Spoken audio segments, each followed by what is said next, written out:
Capítulo 5. Guiarei minha família para que sejamos membros saudáveis da igreja.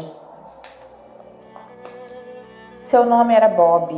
Ele morreu alguns anos atrás, mas se tiver influenciado apenas algumas pessoas como me influenciou, esse homem relativamente desconhecido e discreto terá mudado o mundo. Bob parecia estar sempre na igreja. Eu entendo que algumas pessoas movidas por culpa ou por uma obrigação legalista aparecem na igreja todas as vezes que as portas se abrem. Esse não era o caso de Bob. Ele estava sempre alegre, sempre servindo, sempre agindo com gentileza. Era visível que ele amava servir a igreja. O mesmo poderia ser dito sobre a esposa e os 2 filhos de Bob. Eles também pareciam amar a igreja e se alegrar em servir. Aquela família inteira era diferente, mas diferente em um bom sentido. Você sabe o que eu quero dizer. Eu era um jovem empresário de 20 e poucos anos, estava casado há 3 anos e tinha acabado de me tornar pai. A paternidade me atingiu como uma tonelada de tijolos. Eu queria ser um bom marido, um bom pai, e isso significava me envolver na igreja, realmente me envolver. Bob estava me observando e eu não sabia disso na época. Ele estava preocupado comigo. Ele amava o entusiasmo da minha juventude, mas sabia o que estava por vir. Quanto mais eu me envolvesse, mais veria as imperfeições da igreja, do pastor, da equipe de liderança e dos outros membros da igreja. Bob tinha visto o padrão repetidamente.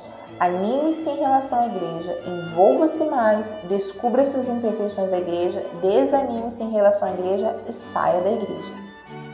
Bob levou-me debaixo de suas asas.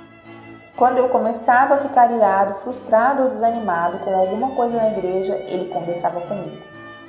Explicava-me que nenhuma igreja é perfeita, nenhum pastor é perfeito, nenhum membro da igreja é perfeito.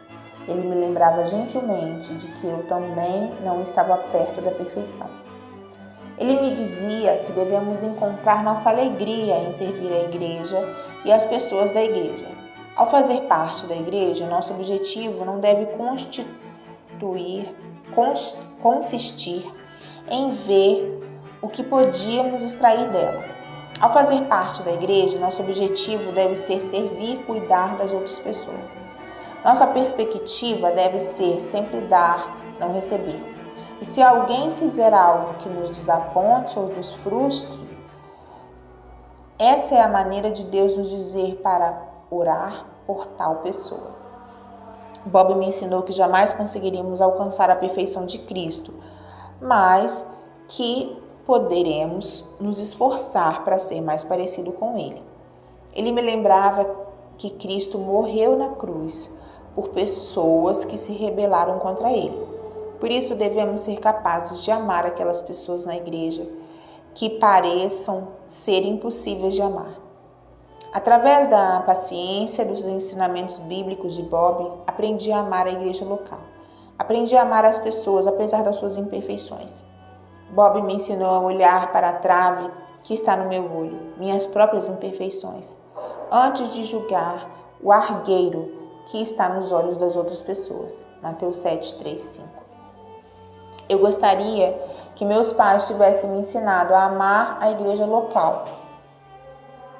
Mas Bob foi um excelente pai espiritual para mim. A propósito, os 2 filhos de Bob são homens crescidos agora. E não há nenhuma surpresa. Eles estão servindo e amando suas igrejas locais como seu pai fazia. Afinal, ele os ensinou muito bem.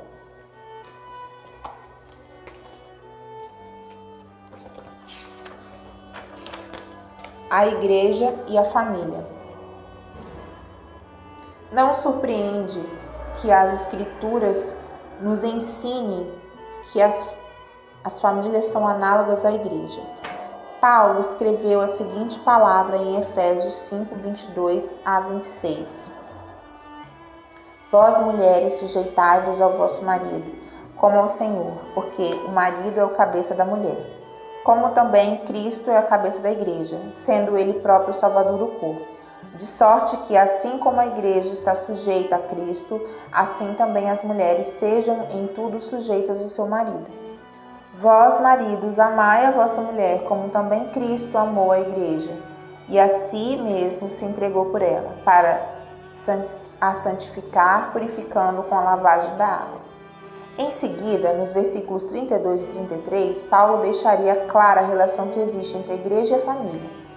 Grande é este ministério. Digo, porém, a respeito de Cristo e da igreja. Assim também, vós, cada um em particular, ame a sua própria mulher como a si mesmo, e a mulher reverencie o marido. O texto bíblico continua em Efésios 6, 1, 4. Mas dessa vez o assunto trata de pais e filhos. Vós, filhos, sede obedientes a vossos pais no Senhor, porque isto é justo. Honra teu pai e tua mãe, que é o primeiro mandamento com promessa para que te vá bem e vivas muito tempo sobre a terra. E vós, pais, não provoqueis a ira a vossos filhos, mas criai-os na doutrina e admoestação do Senhor. Essas passagens nos lembram que, assim como devemos nos sacrificar e amar nossas famílias incondicionalmente, também devemos amar a igreja, na qual Deus nos colocou. Os membros de nossas famílias não são perfeitos e os membros da igreja também não o são. Devemos encontrar nossa alegria em servir nossas famílias e a igreja. Também somos lembrados da importância da família para a igreja. Devemos incentivar os membros de nossas famílias a serem fiéis à igreja. Como membros da família, devemos orar juntos por nossas igrejas.